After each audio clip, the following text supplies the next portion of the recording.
All right. So I want to welcome Jaci Finneman to our June Chalk Talk. And she is from No Problem Parenting. Welcome, Jaci. Hey, thanks, Connie. I'm super happy to be here today. Well, we have talked together before, and I love what you have to offer. So I want you to start out today with telling us a little bit about yourself and your business and what led you to starting your No Problem Parenting. Well, it's a long story and it's best heard by listening to episode 32 of the No Problem Parenting podcast because it's about a 25-minute long story. So I'm just going to give you the cliff notes.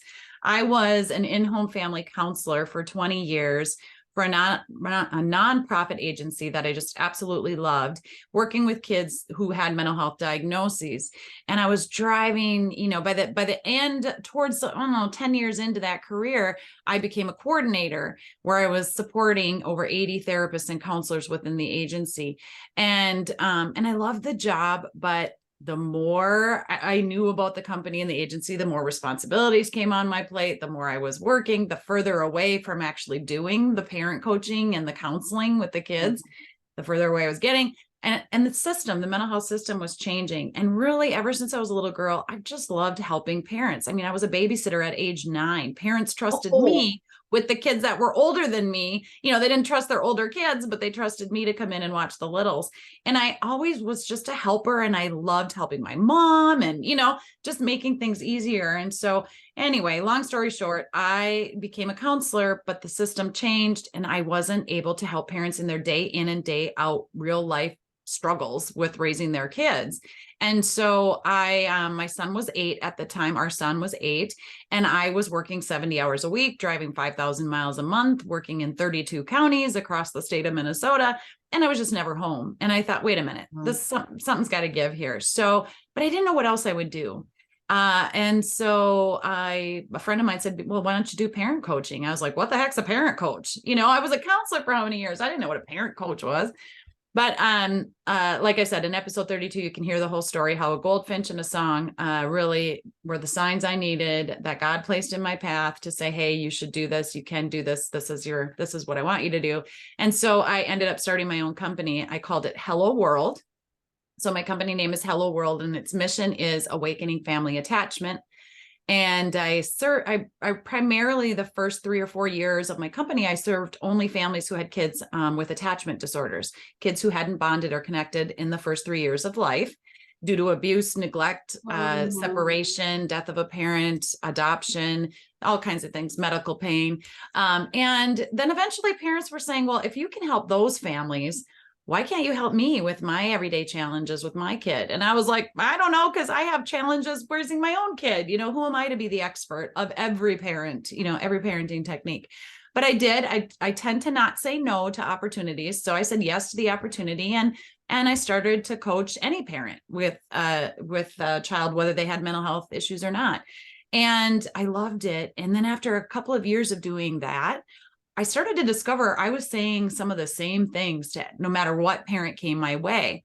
So I went back and I looked at my Zoom sessions. I've been doing Zoom sessions for 6 years, long before COVID.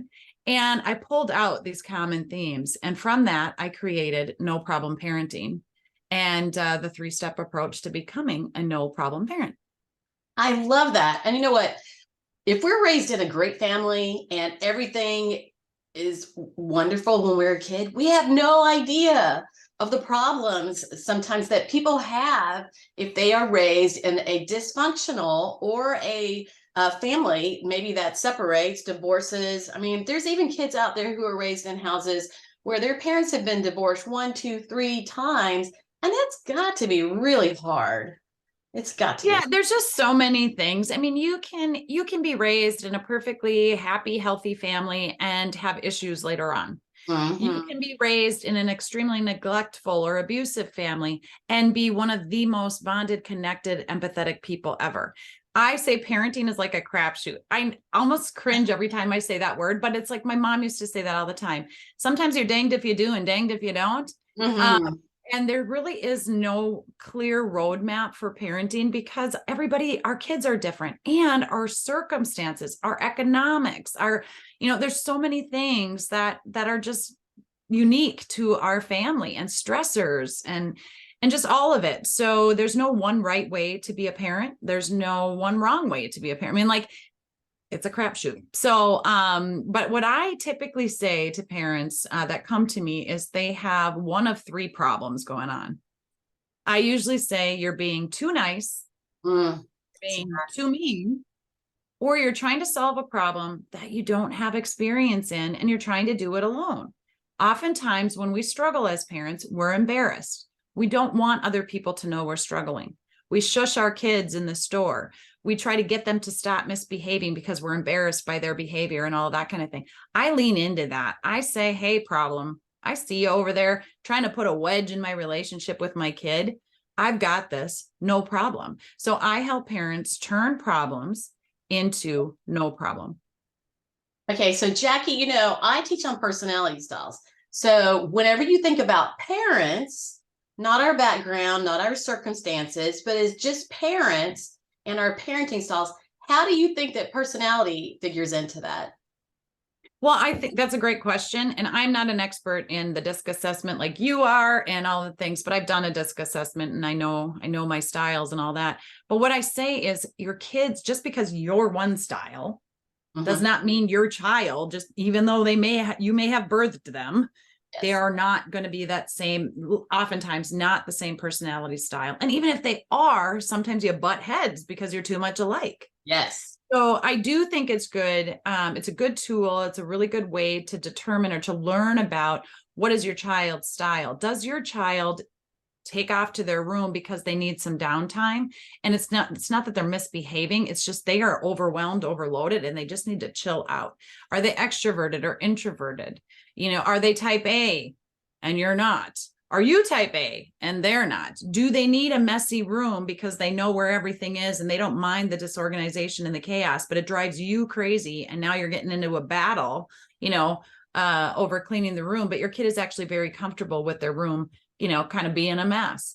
So, like I said, I don't specialize in the DISC stuff, but I do think it's really helpful to know your child's style and your own so that you don't end up causing even more problems with your kid. So oftentimes what happens is there's a problem, maybe a behavior problem, right? If we're only paying attention to the problem, which 90% of the time, the behavior is not the actual root of the problem.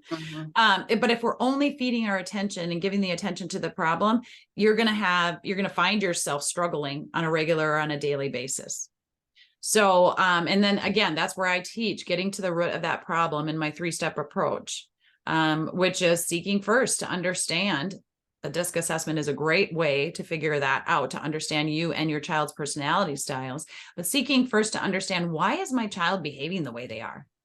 And then why am I, the parent, reacting to that behavior instead of responding to the behavior? And then, so what are my triggers? What are the things that are causing me to be freaked out, worried, angry, stressed, whatever? And then step 2 is to prepare for the worst. We can't always be prepared. Life throws us curveballs, and our kids most certainly do.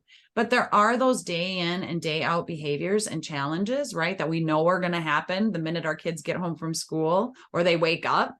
Those are the things that we know they're going to happen anyway. So let's prepare for them, so that we can respond to them instead of personalize and put a bunch of emotion in and react to them.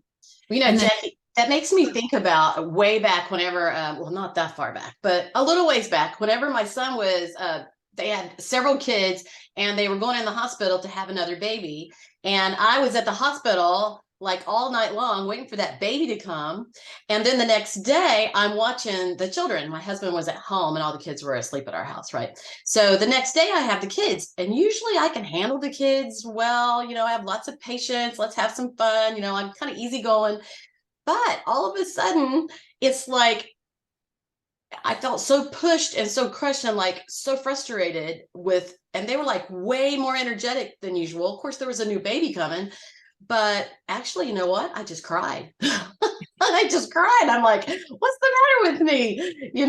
And my son said to me, it's so funny whenever your grown kids say something like so wise to you. He said to me, Mom, they're like feeding on your lack of energy. They're feeding on your weakness. And I think that sometimes that's what happens our kids start to feed on our weakness because we're tired or frustrated or stressed or thinking about something else, right? Yeah.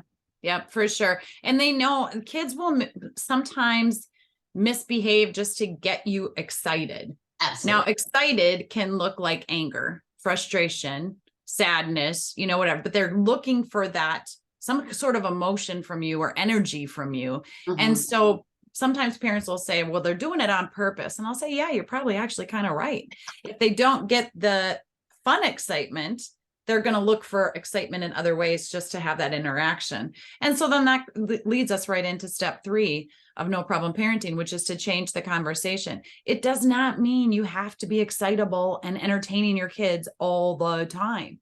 When you're not feeling fun to be around, when you're not feeling excitable, when you don't have the energy and you're just drained, you just mention that to your kids and you say, I just don't have the energy for this right now. And then instead of trying to focus on, getting them to do what you want them to do, you can meet your own needs and say, hey guys, I know you need me right now. You want me to play. You want me to entertain you. I don't have the energy right now. I like And I that. don't even want to yell. I don't even want to argue with you. So we got to figure this out together. What are you going to do so that I can get some rest or I can chill or I can finish whatever it is I'm doing? And instead of turning this into like a behavior problem and getting caught in the weeds and starting to consequence the kids or the grandkids. Well, you know what? I used to do that with my kids. I'm very open. Some people are much more closed and they don't share their feelings or facial expressions sometimes. Um, Right. but I am much more open. And so I told my kids whenever I would just be really exhausted and tired, I would say to them, all right, y'all, I'm really tired. Just like you just said, I'd say, I'm Yeah. really tired. And so please just don't press it. Go find something to do, and don't press it. Well, when they became teenagers one day, I heard one of the sons say to the other siblings, hey, y'all watch out. Mom's in a bad mood. I said, hey, wait a minute. I didn't say I was in a bad mood. I didn't even tell him to watch out. He just decided to make that assumption.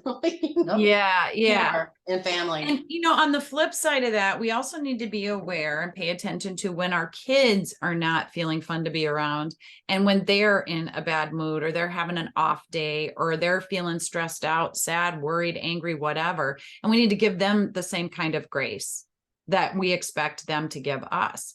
And so sometimes they're going to have a day where everything they touch goes wrong, everything they want doesn't work out, and they're really having a bad day, and we don't need to be consequencing those behaviors and those things. And then that helps them recognize that sometimes they are just having a bad day and you're not a bad person and you're not, it's good that it's going to be okay. So when we model it for our kids, the outcome is much better.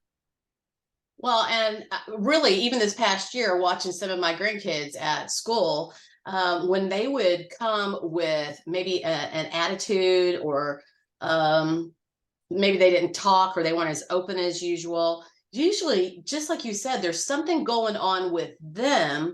And it really pays to stop and ask them questions. It shows that you care and that you want to listen to them, right? Right, right. So that's a very key point, Connie. I love that. And asking the questions, sometimes they know and sometimes they don't know. So I usually say, whatever you're thinking, whatever's on your mind, and again, it has to be like age appropriate conversation for the kid, but just name it or say it instead of trying to get savvy with how you're going to communicate with your kid. You can simply say something like that, like, are you just having a really bad day? Are you just, do you feel like you just need to throw a fit?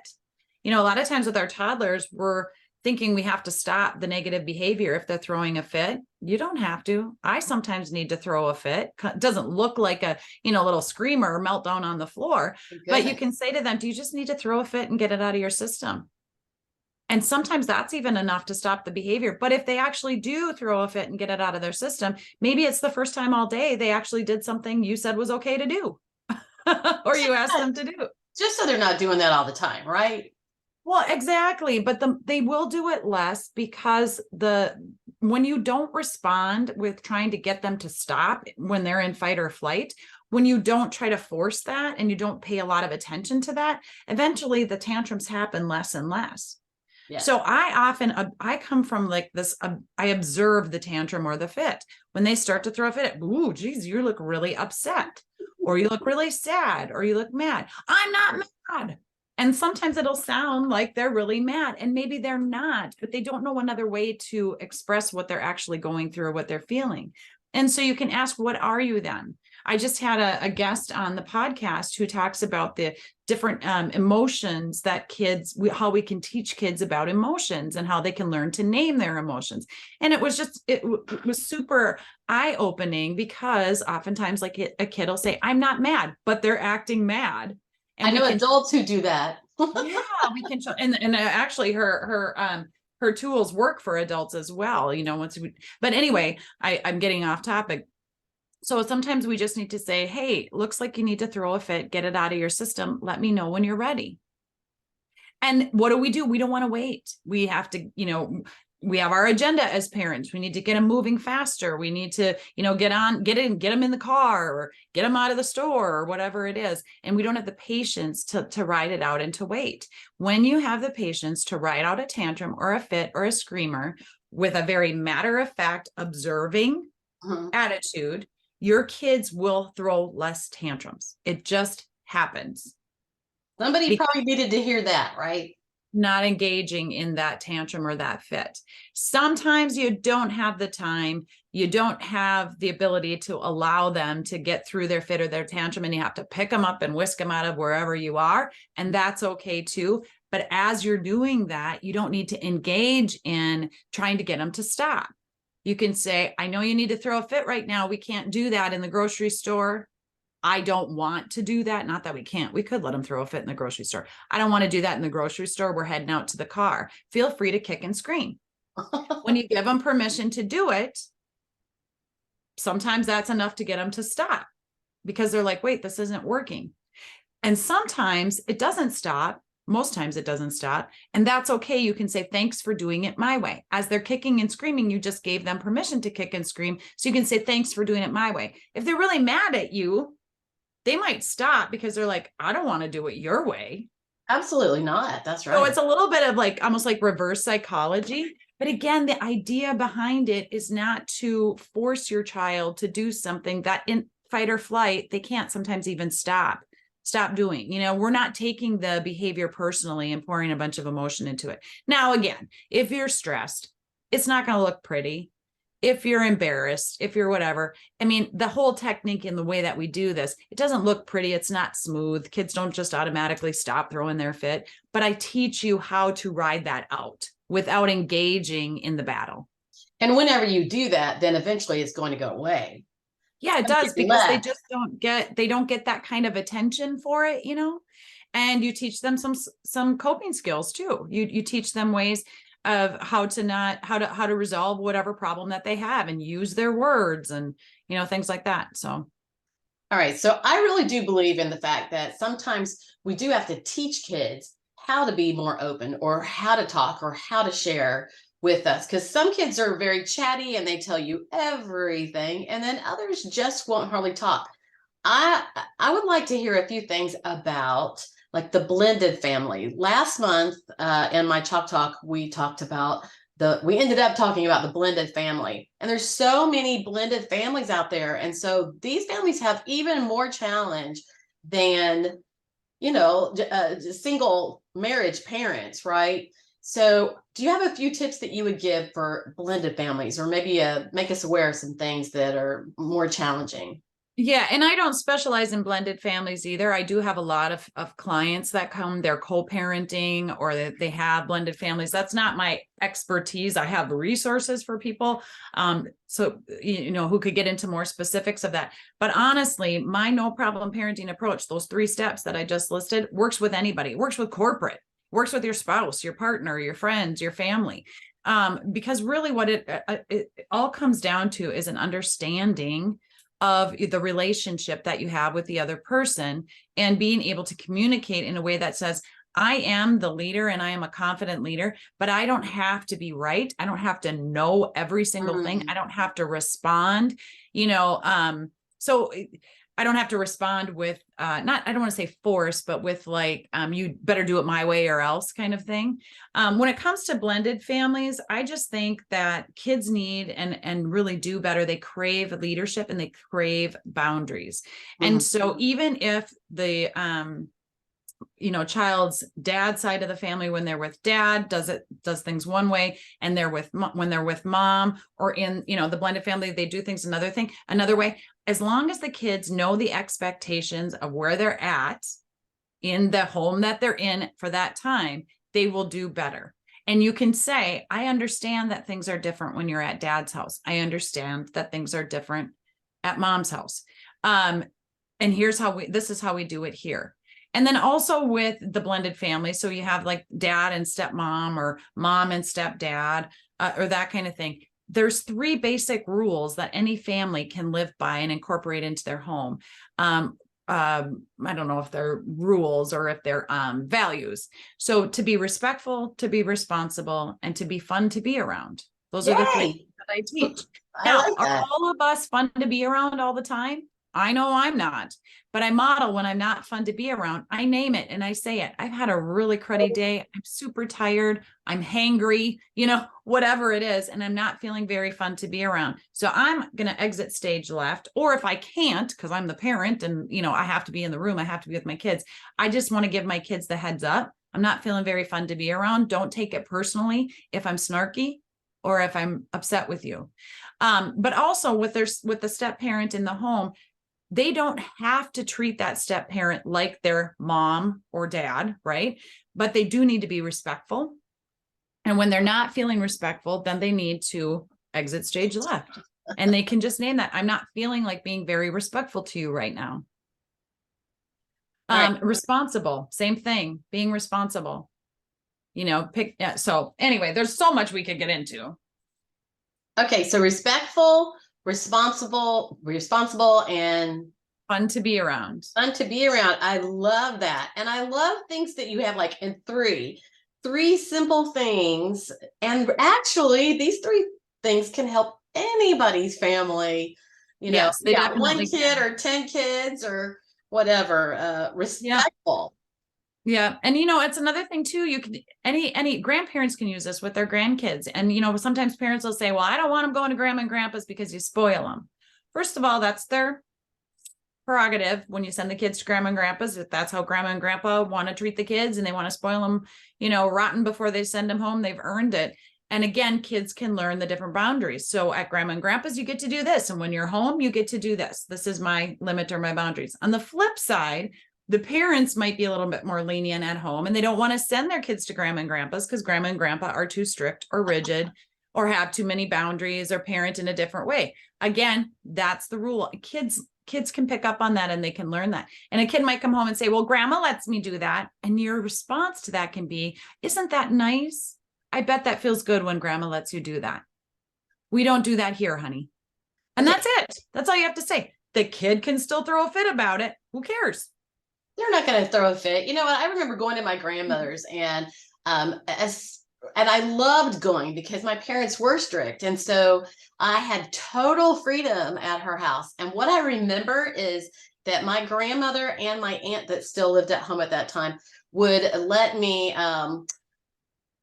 put makeup on their face, roll their hair. I mean, they would let us pick on them and beat on them in the floor. I mean, the store was smaller, but I have the memories of the freedom of doing that. And I would never do that if my mom was in the room. I mean, hopefully she's not watching. No. Yeah. But I mean, it's true. There were certain things, and our parents had, no parent is perfect. And a lot of times, parents are doing the best they can with what they've got, right? Or and with their environment and the different stresses and all the things that are going on. But my point of all of this is that kids do figure out their boundaries, what they can get away with or what they can't, depending on where they're at, whether it's home, school, grandma's, wherever. So we don't need to be coddling them. And I will say too, that in step 3 of Change the Conversation, I teach a lot about the difference between unconditional praise and conditional praise. And so unconditional praise is saying things like, good job. Of course you have friends. Oh, you're amazing at that. It's these kind of unconditional terms, right? Conditional praise is factual. So we're saying to the kid exactly why we think they are good at or awesome at, whatever it is they are. I believe we're giving our kids way too much unconditional praise, so much so that they don't believe it for themselves. So for instance, if a kid comes to you and says, I don't have any friends, I didn't get invited to the birthday party and I don't have any friends. And you, instead of saying, what's our normal response? Oh, you have friends. You have lots of friends, and we start naming them. And here we are trying to convince the kid. Why would we do that? Listen to the kid first. Why do you think that is? Ask the question. Why do you think that is? Do you struggle with making friends? Do you know how to be a friend? We can start asking those questions. And then afterwards you can say, well, actually, I did notice that when you were playing with Jeffrey, you did X, Y, and Z. That's what a good friend does. So it seems to me like you can be a good friend, but don't convince them that they are. If they don't think they're good at a sport, don't convince them they're better than they are at that sport. Ask them why they don't think they're good at that. Some kids will actually ask you, they'll put on the sour face and the sad face to get you to tell them they're better than they think they are. All of these things. And again, with No Problem Parenting, what I'm teaching you to do is how to build confidence and boost confidence and esteem in your child without trying to convince them. Okay, so Jackie, I really believe that whenever you build confidence in your children, then they have the ability to say no to things that they shouldn't be doing, because sometimes kids are just nice and can't say no, or they want to fit in, and this goes into something else where we're not going to go all there, but building confidence in your children is important. And there is, when we talk about personality styles, there's that type of person who gives no compliments to their children, and then the one who gives too many compliments to their children. And I remember as my kids were growing up, and one of my good friends, we're complimentary. I am too, and so is she.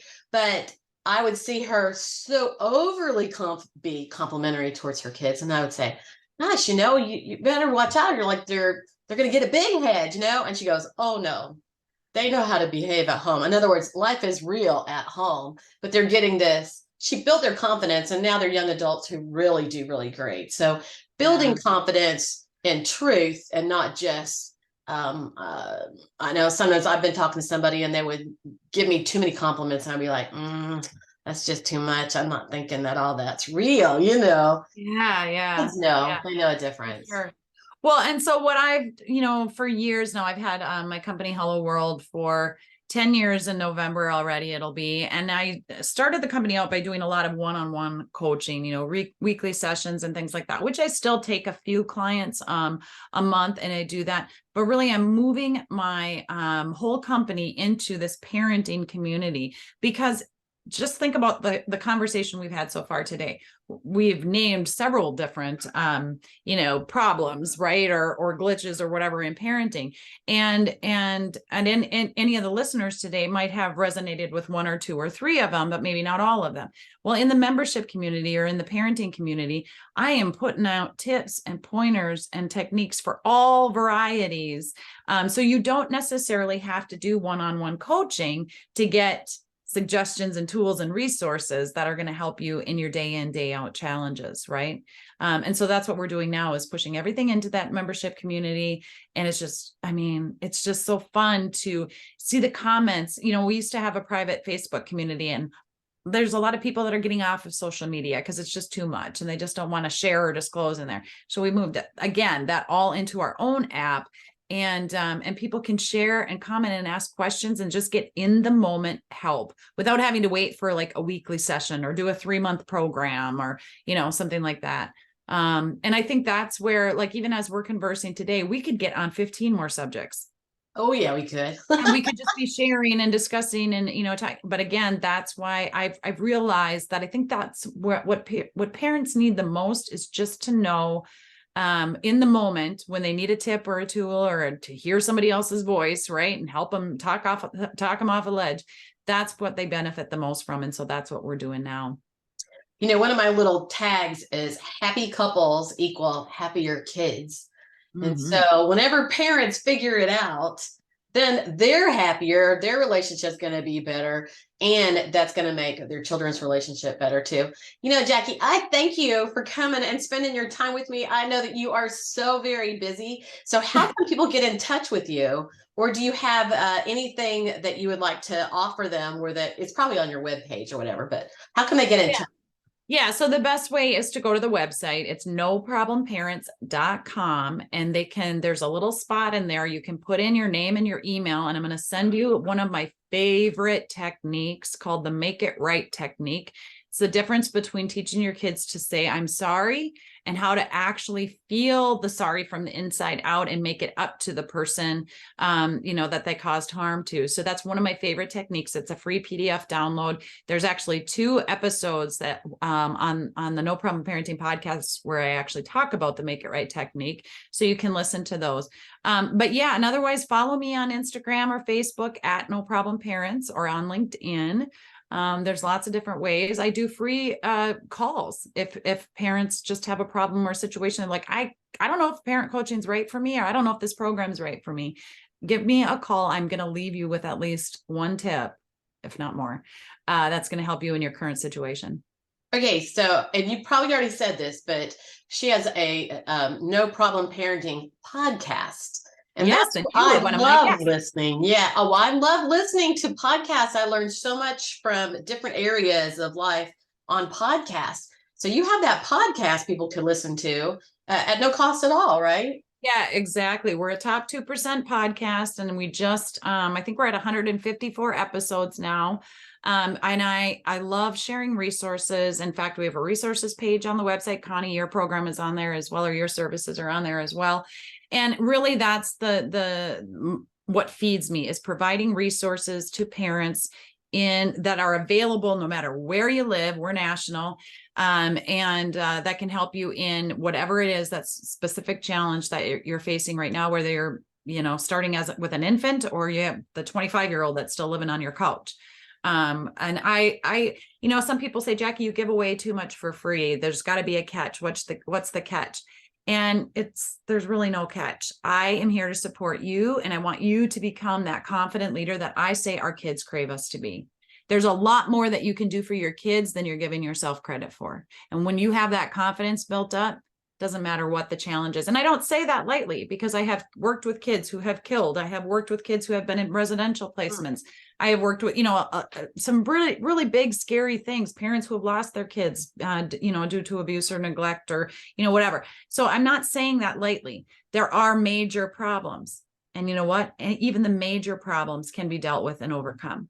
And so I'm here for you. I believe that. And so thank you so much, Jackie. And y'all be sure and go to her website. Thank you so much for being with me today. You're welcome, Connie. Thanks for having me anytime.